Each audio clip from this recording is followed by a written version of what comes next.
ஆண்டவரு இரட்சகரும் ஆகிய இயேசு கிறிஸ்துவினுடைய இனிதான நாமத்தினாலே உங்கள் ஒவ்வொருவரையும் வாழ்த்துகிறேன். கர்த்தருடைய நாமத்தினாலே ஆசீர்வதிக்கிறேன். கர்த்தர் உங்கள் ஒவ்வொருவரையும் ஆசீர்வதித்து வழி நடத்துவாராக. மூன்றாவது ஒரு குணம் என்று சொல்லி பார்க்கும் பொழுது, எந்த எதிர்பார்ப்பின்றி மற்றவங்களுக்கு நன்மை செய்வது.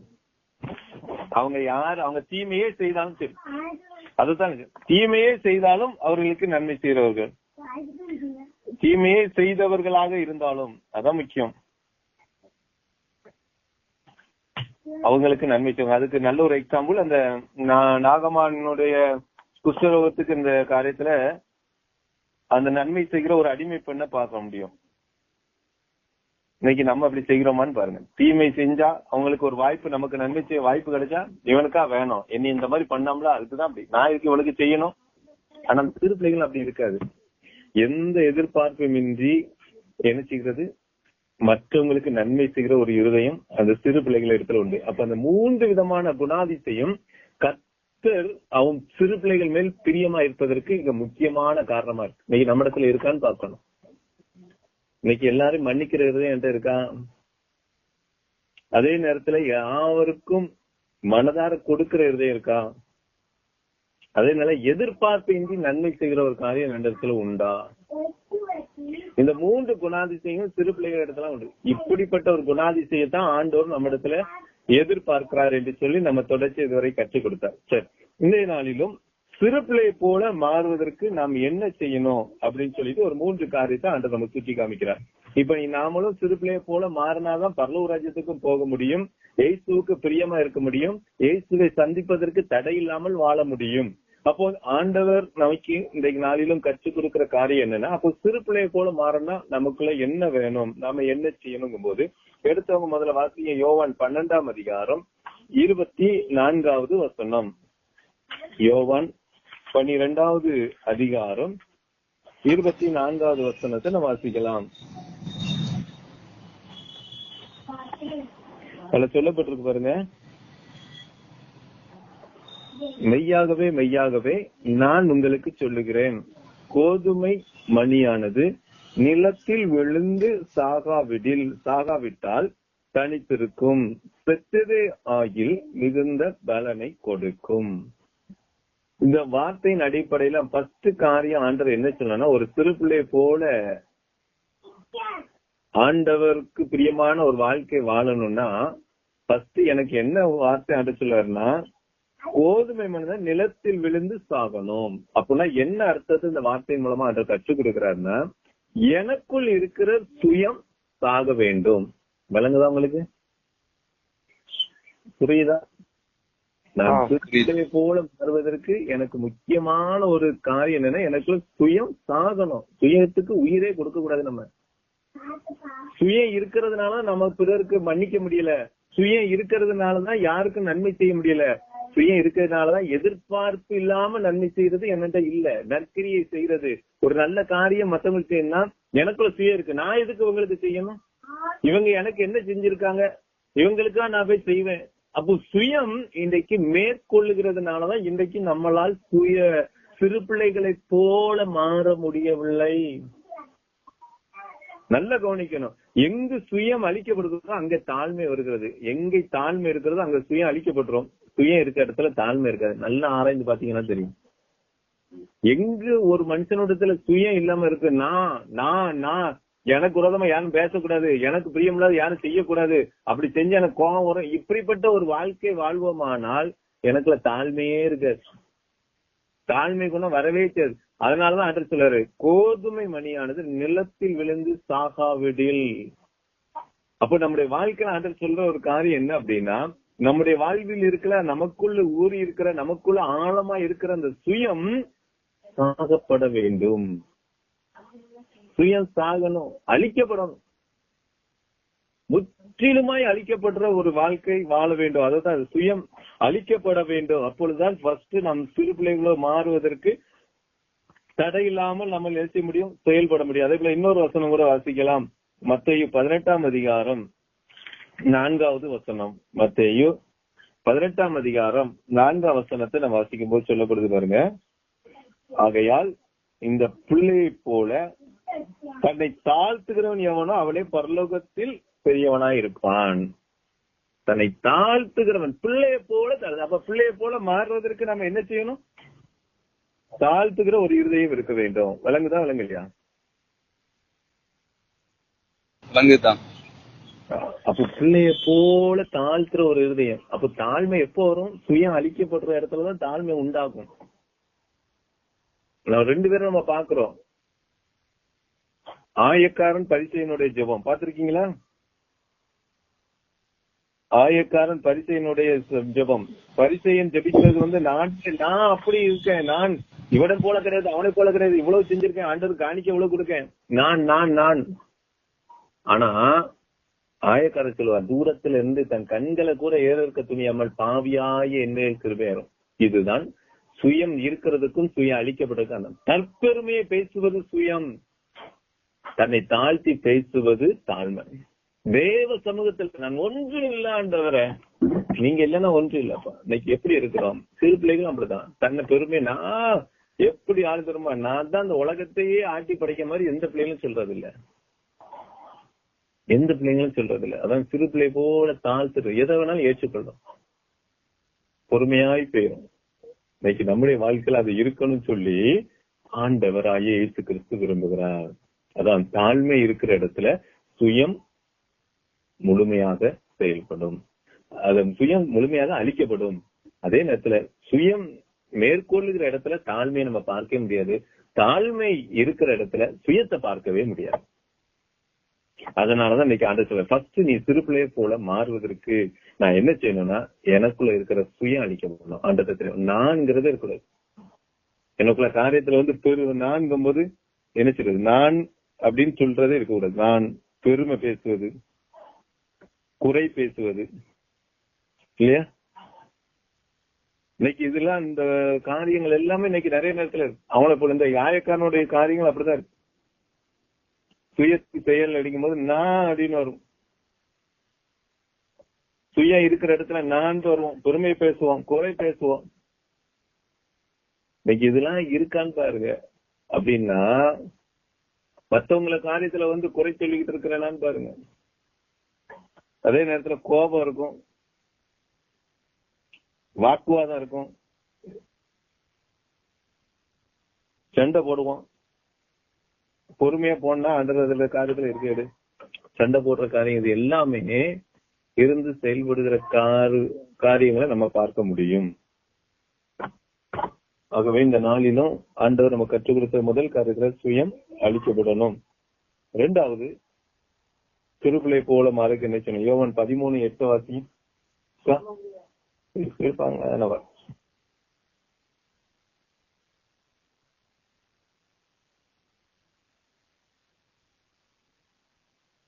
யோவான் 13:8 வாசிங்க.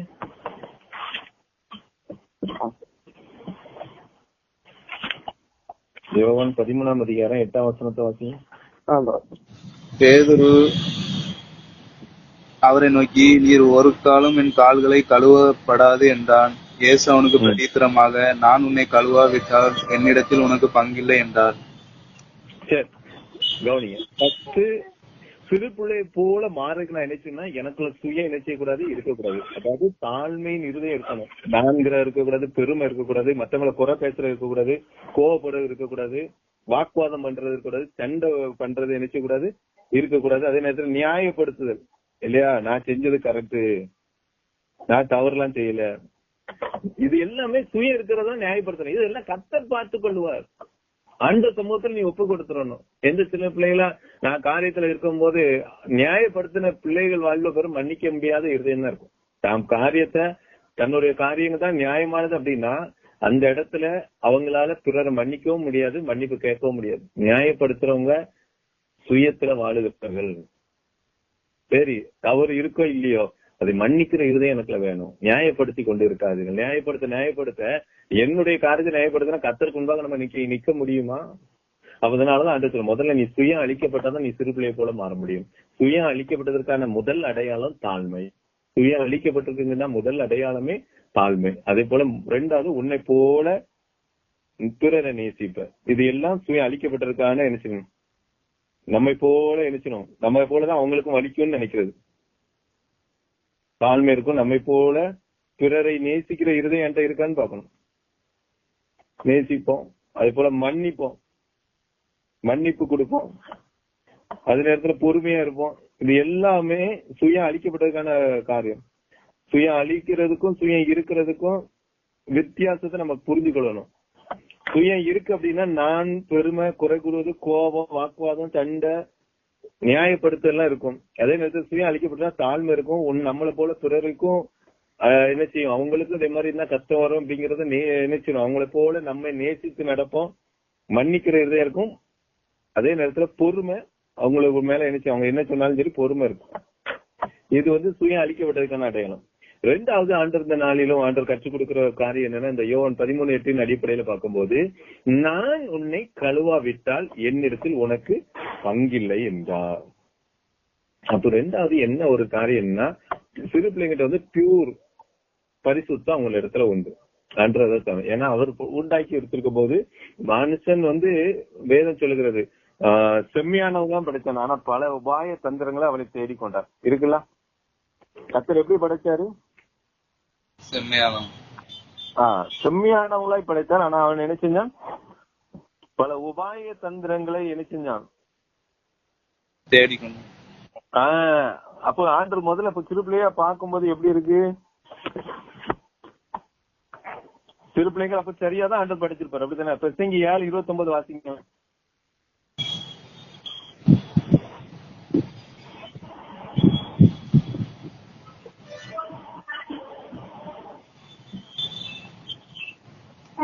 பிரசங்கி 7:29. இதோ தேவன் மனுஷனை செம்மையானவனாய் உண்டாக்கினார், அவர்களோ அநேக உபாய தந்திரங்களை தேடிக்கொண்டார்கள், இதை மாத்திரம் கண்டேன். விளங்குதா? அப்போ நம்மளை ஆரம்பத்துல சிறு பிள்ளைகளாக நம்மளை உருவாக்கி இருக்கும் பொழுது எப்படிதான் உருவாக்கி இருப்பார்? செம்மையானது. அப்பவும் ஒரு கழுவப்பட்ட பரிசுத்தமான ஒரு பிள்ளைகளா இருப்பாங்க.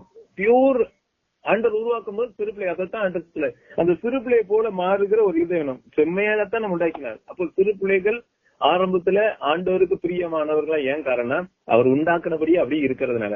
நாளுக்கு நாள் போக போகதான் அவன் நினைச்சான் பல உபாய தந்திரங்களை, பிசாசுதான் தந்திரம். அப்போ ஏமாற்று காரியங்களை நிறைய தேடிக்கொண்டார்கள். அப்போ ஆண்டவருக்கு தெளிவா நம்ம கற்றுக் கொடுக்கும் போது என்னன்னா, அப்ப ரெண்டாவது முதல்ல எனக்கு சுயம் அளிக்கப்படணும், ரெண்டாவது எனக்கு பாவம் கழுவப்படணும். அதாவது மனம் திரும்புதல் அவசியம். என்னை தற்பரிசோதனை, மனம் திரும்பும் போது தற்பரிசோதனை அவசியம். இன்னைக்கு அது நம்ம இடத்துல இருக்கான்னு பார்க்கணும். தற்பரிசோதனை பண்றோமா? நம்முடைய வாழ்க்கையில அந்த தற்பரிசோதனை என் வாழ்க்கையில இருக்கிறதா?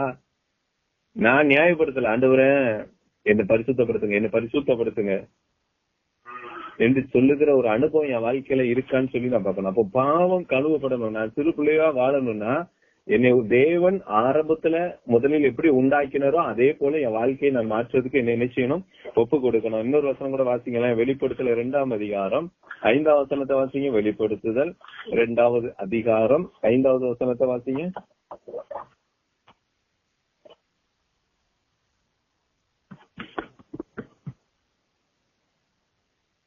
வெளிப்படுத்தல் 2ஆம் அதிகாரம் 5ஆம் வசனம் அல்லது சொல்லப்பட்டிருக்கு பாருங்க. ஆகையால் நீ இன்ன நிலைமையிலிருந்து விழுந்தாய் என்பதை நினைத்து மனம் திரும்பி ஆரிய கிரியைகளை செய்வாயாக. இல்லாவிட்டால் நான் சீக்கிரமா உன்னிடத்தில் நீ மனம் திரும்பாத பட்சத்தில் உன் விளக்கு தண்டை அதனிடத்திலிருந்து நீக்கி விடுவேன். இப்ப இதுல என்ன ஒரு காரியம்னா, எல்லாம் செய்வாங்க, ஆனா அன்பு இல்லாத ஒரு வாழ்க்கை வாழ்வாங்க. விளங்குதா விளங்கலையா? காரியங்கள்ல குறைகள் இருக்கும். நீ இன்ன நிலைமையில நினைத்து மனம் திரும்புங்கிறாரு. ஆனா அதுக்கு முன்னாடியே நிறைய கிரியைகள் அவங்ககிட்ட இருக்கிறத நம்ம பார்க்க முடியும், நிறைய காரியங்கள் இருக்கிறத பார்க்க முடியும். அதுக்கு நல்ல ஒரு உதாரணம் சொல்லணும்னா 1 கொரிந்தியர் 13ஆம் அதிகாரத்துல வாசிங்க. 1 கொரிந்தியர் 13ஆம் அதிகாரம் 1-3 வசனத்தை வாசிங்க.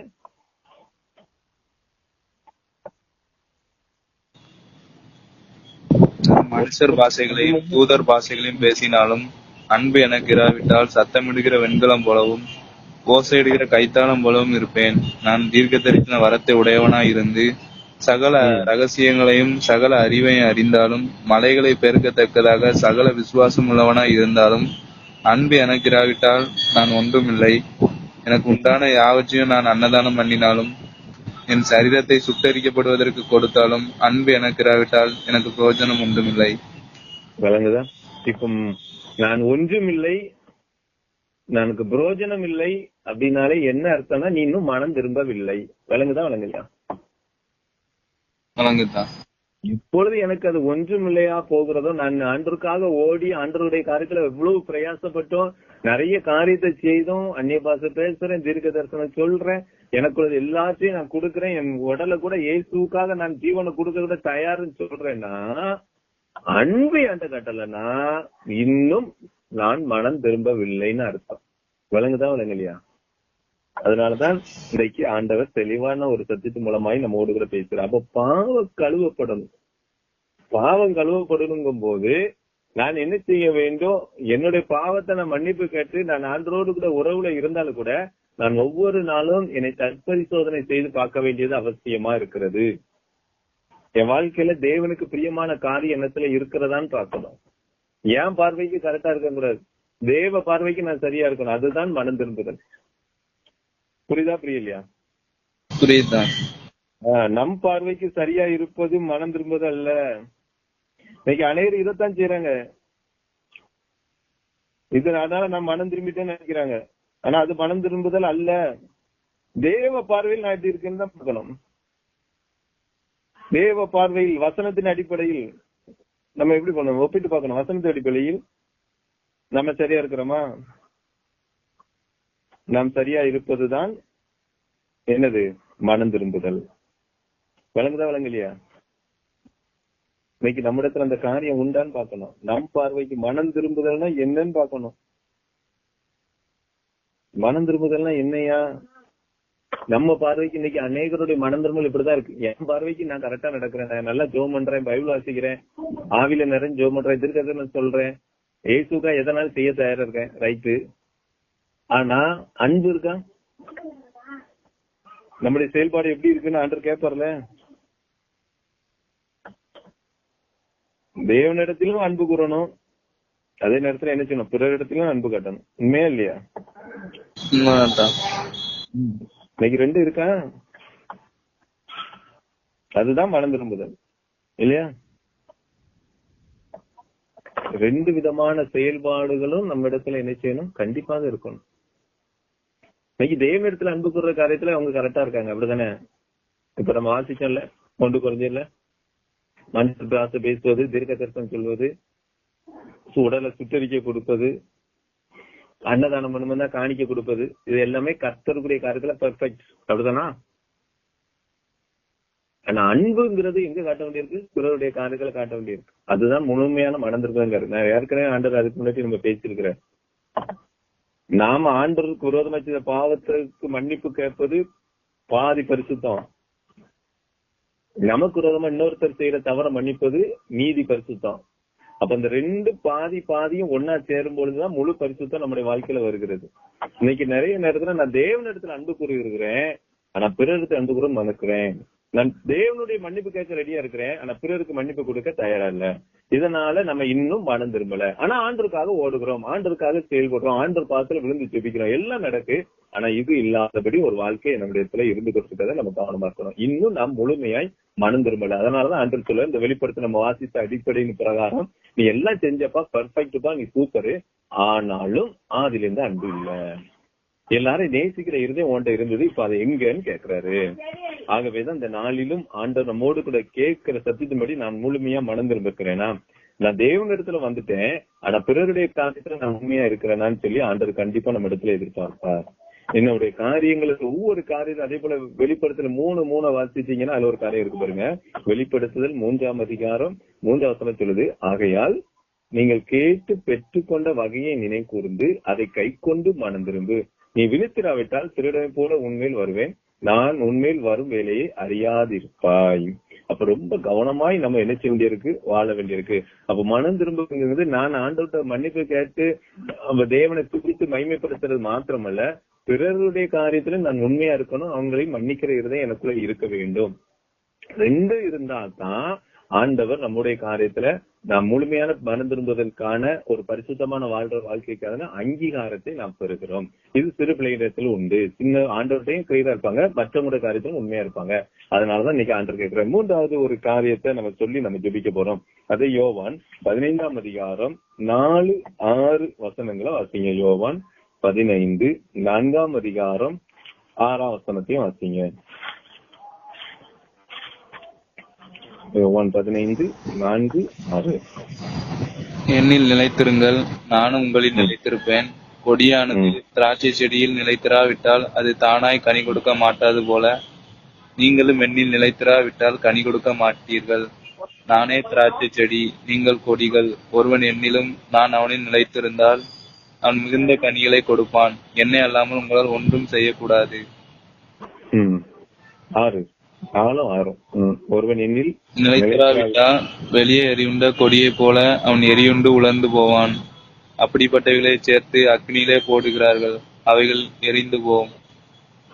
நல்லது. எண்ணில் நிலைத்திருங்கள், நானும் உங்களில் நிலைத்திருப்பேன். கொடியானது திராட்சை செடியில் நிலைத்திராவிட்டால் அது தானாய் கனி கொடுக்க மாட்டாது. இப்ப ஆண்டவர் சொல்றாரு, ஒருவன் நீ நிலைத்திராவிட்டா நீ வெளியில தான் தூக்கி எறிய போறேன்.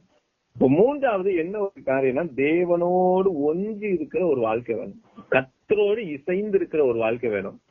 எப்படி ஆண்டரோடு இணைந்திருக்க முடியும்னா, வேத வசனம் தான் நம்மை கர்த்தரோடுல நிலைத்திருக்க பண்ணும், கர்த்தரோடு ஒன்றி இருக்க பண்ணும். விளங்குதான் விளங்கலையா? விளங்குதான். ஆண்டவரோடு நான் என்னை இணைக்கிறது வேத வசனம் மட்டும்தான். அந்த எந்த ஒரு மனுஷனும் நம்ம ஆண்டரோடு இணைக்க முடியாது. எந்த ஒரு உலக சம்பாத்தியங்களோ பொருள்களோ தேவனோடு நம்மளை இணைக்க முடியாது. ஆனால் வசனம் மட்டுமே இணைக்கும். விளங்குதான் விளங்குலையா? விளங்குதான். நிலைத்திருக்கிறதுக்கு மனிதனால முடியாது. மனிதன் உலக நிலைத்திருக்கப்படும் நினைக்க பண்ணாது. புரியுதா? நிறைய நேரத்தில் அதை வச்சு ஆண்டோட நிலைத்திருக்க பண்ணிடலாங்க. நான் காணிக்க கொடுக்குறேன், இந்த மனுஷன் மூலமா இந்த ஊழியக்காரங்க மூலமா ஆண்டோட நிலைத்திருந்தாலும் நினைக்க முடியாது. வசனம் மட்டுமே ஒரு மனுஷனை தேவனுக்குள் நிலைத்திருக்க பண்ணுகிறதை நாம் பார்க்க முடியும். அதைத்தான் ஆண்டவர் நம்மளுக்கு சுட்டி காமிக்கிறார். நம்ம ஆண்டவர்ல நம்ம எப்படி இருக்கிறோம், நம்ம என்ன செய்யணுங்கிறத பாக்குறாரு. ஒரு வசனம் வாசிங்கன்னா உங்களுக்கு புரியும். அதை வாசிக்க நம்ம ஜெபிக்க போறோம். 2 தீமோத்தேயு 2ஆம் அதிகாரம் 5ஆம் வசனத்தை வாசிங்க. 2 தீமோத்தேயு 2ஆம் அதிகாரம் 5வது வசனம்.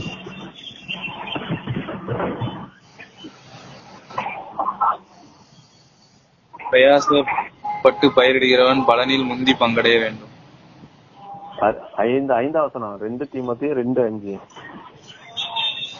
2 தீமோத்தேயு 2:5. அதுக்கு மேல உள்ள வசனம்ப்பா. இப்ப 6 வாசிச்சீங்க.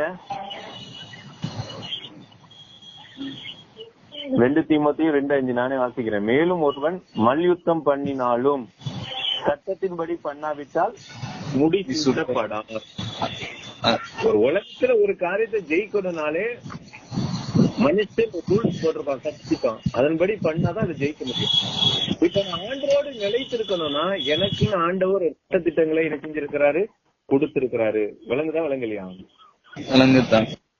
அந்த காரியத்தின் அடிப்படையில தான் நம்ம செய்யணுங்கிறது ஆண்டோடைய சித்தம். அதாவது ஒருவன் மல்யுத்தம் பண்ணினாலும் சட்டத்திட்டத்தின்படிதான் பண்ணாவிட்டால் அவன் முடி சூட்டப்படும். அப்ப நான் ஆண்டவத்துல நிலைத்திருக்கணும்னா நான் இஷ்டப்படி நாம செயல்படுவேன். எனக்கு எல்லாத்திலையும் ஆண்டரை அங்க கூட தான் நிலைத்துதான் நம்ம சொல்ல முடியுமா? இப்ப ஒரு ஓட்டப்பந்தயம் ஓடதான் ரூல்ஸ் சொல்றாங்க, இந்த லைன்ல தான் ஓடணும், இல்ல நான் எப்படினாலும் ஓடுவேன், நான் இங்கோடி தான் ஓடுவேன், எனக்கு பரிசு தாங்கன்னா ஏற்றுக்கொள்ளுவாங்களா? ஏற்றுக்கொள்வது மாட்டாங்க. ஆண்டவர்கள் நிலைத்திருக்கணும்னா ஆண்டவர் சொல்றாரு, வேத வசனம் தான் நம்மளை கர்த்தருக்குள்ள என்ன செய்யும், நிலைத்திருக்க பண்ணும். கர்த்தருக்குள்ள நிலைத்திருக்க பண்ணும் வேத வசனம் தான். நான் வேத வசனம் நடக்க மாட்டேன், ஆனா ஆண்டவர் என் கூட இருக்கிறாருன்னா நம்ம சரியில்லாம ஓடிக்கிட்டு இருக்கிறோம்னு ரொம்ப கவனமா இருக்கணும். அதனாலதான் ஆண்டவர், அப்ப நான் சிறு பிள்ளைய போல மாறுனா மூன்றாவது வேத வசன்படி நடந்து அவரையும் நான் நினைச்சனும் நிலைத்திருக்க வேண்டும். வேத வசனத்தை சின்ன பிள்ளைகள் கற்றுக் கொடுங்க, உடனே அதை வாஞ்சியோடு சொல்லும். வாஞ்சியோடு சொல்றத நம்ம பார்க்க முடியும். அதன் மேல கவனம் செலுத்தும். ஏசப்படைய வசனத்துக்கு முக்கியத்துவம் கொடுக்கும். அதை சொல்ல எங்கனாலும் தைரியமா சொல்லும்.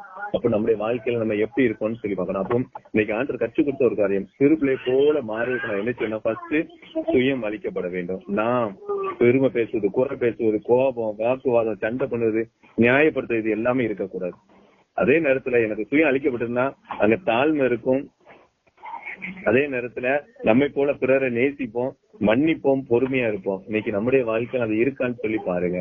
2வது, பாவம் கழுவப்படணும். அதாவது மனம் திரும்ப ரொம்ப அவசியம். ஏன்னா சிறு பிள்ளைகள் என்னத்து பாவம் கலந்தோம் அல்ல, ஆண்டவர் படைக்கும் போது செம்மையானவங்களாம் தெரியும், நாம தான் பார்த்து. அப்ப மறுபடியும் நான் சிறு பிள்ளைய போல, அதான் ஒருவன் மறுபடி பிறக்காவிட்டாலும் வேதம் சொல்லுவேன், மறுபடி பிறக்கிற ஒரு அனுபவம் நம்முடைய வாழ்க்கையில என்ன செய்ய வேண்டியிருக்கு, தேவைப்படுகிறதை ஆண்டவர் இன்னைக்கு நமக்கு கற்றுக் கொடுக்கிறார். இன்னைக்கு நாம் அதனாலதான் சொல்லுவோம், மறுபடியும் ஏன் பிறக்கணும் போது சிறு பிள்ளைகளை ஆண்டவர் சிறு பிள்ளையா நம்மளை உருவாக்கும் போதே என்ன செஞ்சார்? செம்மையாதான் படைச்சார், செம்மையாதான் படைச்சார். ஆகவே நம்முடைய வாழ்க்கையில நம்ம இந்த காரியங்கள் இருக்குன்னு சொல்லி ஆண்டவர் நம்ம இடத்துல என்ன செய்யறார்?